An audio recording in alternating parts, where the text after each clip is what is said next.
নমস্কার। বিবিসিপি ব্রজবাবুর ছোটদের পাঠশালায় এই মুহূর্তে আমি শুরু করব মজারু বইয়ের 27 পৃষ্ঠার পড়া খেলা। আমি এর আগে 26 পৃষ্ঠা সম্বন্ধে 258 নম্বর ভিডিওতে খুব সুন্দরভাবে উপস্থাপন করেছি। বেশ কিছু জিনিস সংগ্রহ করে একটা বাক্সের মধ্যে রেখে দেওয়া হয়েছে। সেই বাক্সর এক ধার দিয়ে দুটো ফুটো করে দেওয়া হয়েছে। সেই ফুটো দিয়ে ছাত্রছাত্রীরা হাত ঢুকিয়ে কোনো জিনিসটাকে হাত বুলিয়ে দেখবে আর বলবে যে এই জিনিসটার নাম কি এবং এই জিনিসটা খসখসে না খসখসে নয়, অর্থাৎ মসৃণ না অমসৃণ। এই ভিডিওটি এর আগেই দেওয়া হয়ে গেছে, দয়া করে এই ভিডিওটি দেখে নেবেন। 258 নম্বর ভিডিও, বিবিসিপি ব্রজবাবুর পাঠশালা। এইটা লিখে ভিডিও নম্বর 258 লিখলেই আপনারা পেয়ে যাবেন। এই মুহূর্তে শুরু করব 27 পৃষ্ঠার। এখানে আমরা কি জানব। এখানে কিন্তু মূলত বলা আছে শিক্ষার্থীরা উপরের ছবিগুলো দেখে যেটি ঘরে খেলার সঙ্গে সম্পর্কযুক্ত তাকে গোল করবে।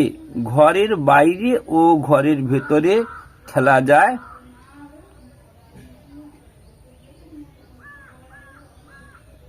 এমন আরও খেলার উদাহরণ শ্রেণীকক্ষে আলোচিত হবে। খেলা কেন দরকার সেই সম্পর্কে শিক্ষক শিক্ষিকা আলোচনা করবে। শ্রেণীকক্ষে বিহান 100 নম্বর পৃষ্ঠার প্রদত্ত টাং টুইস্ট আলোচনা করবে। আমি এখানের প্রতিটা কথাকে গুরুত্ব দিয়ে বিভিন্ন খেলার নাম লিখে দিয়েছি। এখান থেকে আর কি জানবে সেটা লিখে দিয়েছি এবং এই খেলাটাকে আরো আনন্দদায়ক করার জন্য বেশ কিছু টিএলএম সংগ্রহ করেছি। এই টিএলএম দিয়ে কিভাবে আমি ক্লাসটি পরিচালনা করব আপনারা দয়া করে শেষ পর্যন্ত দেখবেন, আপনাদের নিশ্চয়ই ভিডিওটি কাজে লাগবে। প্রথমে আমরা খেলার পরিচিতিটা জানব। কোন খেলার নাম কি? এখানে বইয়ে যে খেলাগুলো আছে, লাড্ডু খেলা, তারপর লুডো খেলা, এটার নাম ব্যাডমিন্টন খেলা, ফুটবল খেলা, এটা হচ্ছে টেবিল টেনিস খেলা এবং এটা হলো ক্রিকেট খেলা। বলা হয়েছে যে বইয়ের গদ্য ছাড়াও আরো অন্যান্য খেলা, আরো অনেক খেলা আলোচিত হবে।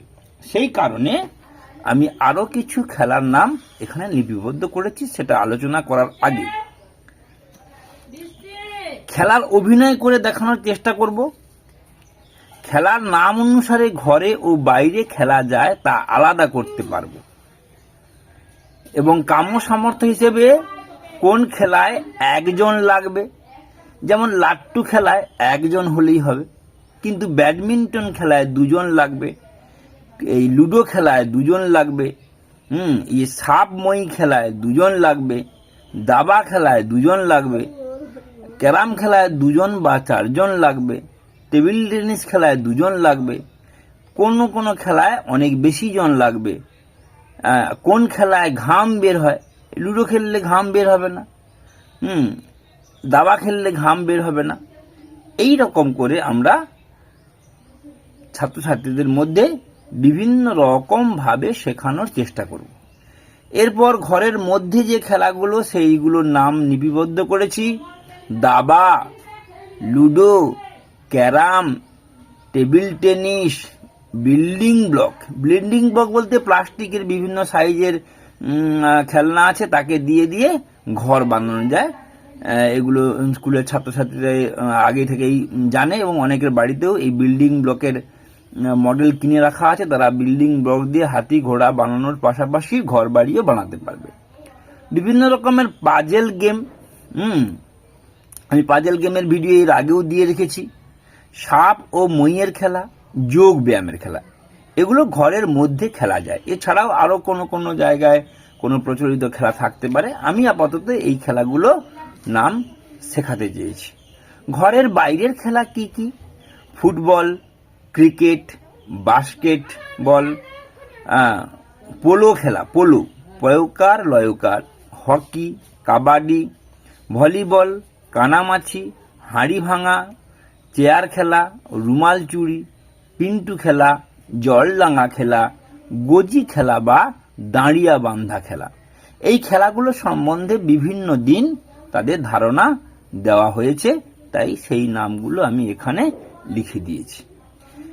তাহলে এরপরে আমরা চলে যাচ্ছি এবং এই খেলাগুলোর বানানগুলো মুখস্থ করার চেষ্টা করাবো, বাচ্চাদের শেখাবো। দয়াকার, বয়াকার, দাবা, লয় হর্ষৌকার, ডয়কার, লুডো, লয় হর্ষৌ বলবো না, লয় হর্ষৌকার, হ্যাঁ, ডয় ওকার, টেবিল, টয়কার, বয় হর্ষইকার, হর্ষই টয়কার বয় হর্ষই লয় এরকম নয়, টয়কার বয় হর্ষইকার লয়, এরকম করে শেখাবো। এরপরে আমি কি করেছি, খেলাগুলোকে লিখে দিয়েছি ঘরের মধ্যের খেলা, ঘরের বাইরের খেলা। এইভাবে আমি কাগজগুলো লিখে দিয়েছি, সেই খেলা অনুযায়ী লিখে আলাদা আলাদা করে রেখেছি। কিন্তু খেলাটা তো এটা নয়, খেলাটা কি না, এগুলোকে আমি মিশিয়ে দিলাম, ইচ্ছে মতো করে মিশিয়ে দিলাম, ইচ্ছে মতো করে, যেটাকে পাজেল খেলা বলা যেতে পারে। তারা এবারে খেলার নাম অনুসারে আলাদা আলাদা করে নিজেরাই রাখার চেষ্টা করবে। এই মুহূর্তে আমার কাছে ছাত্রছাত্রী নেই, স্কুলের ছুটি চলছে, গ্রীষ্মের ছুটি, তাই আমি নিজেই খেলানোর চেষ্টা করছি। লাট্টু খেলা, তাহলে ঘরের মধ্যে খেলা, ছাত্রছাত্রী বলে কি খেলা, ঘরের মধ্যে খেলা, তাহলে ঘরের মধ্যে দিয়ে দিলাম। হ্যাঁ,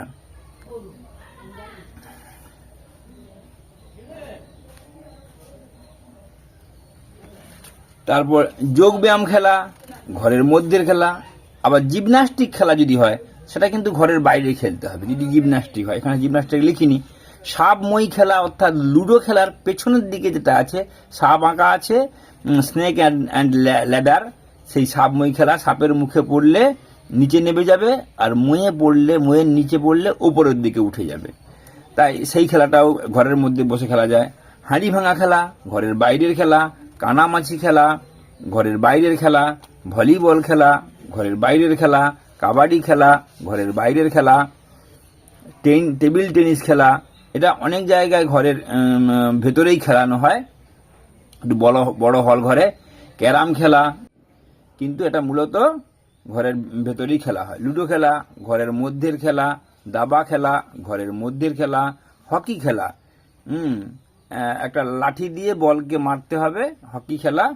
পোলো খেলাও ওই জাতীয়, ঘোড়ার ওপরে বসে একটা লাঠি দিয়ে বলকে নিয়ে খেলতে হবে। বাস্কেটবল খেলা, ঘরের বাইরের খেলা। ক্রিকেট খেলা, ঘরের বাইরের খেলা। ফুটবল খেলা, ঘরের বাইরের খেলা।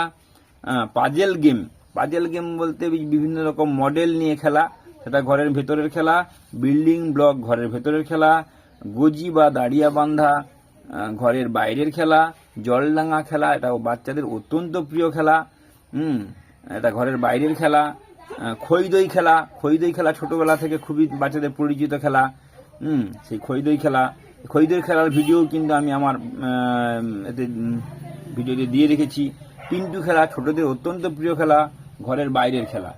রুমাল চুরি খেলা, ঘরের বাইরের খেলা। এবং চেয়ার খেলা বা মিউজিক্যাল চেয়ার খেলা, এটা ঘরের বাইরের খেলা।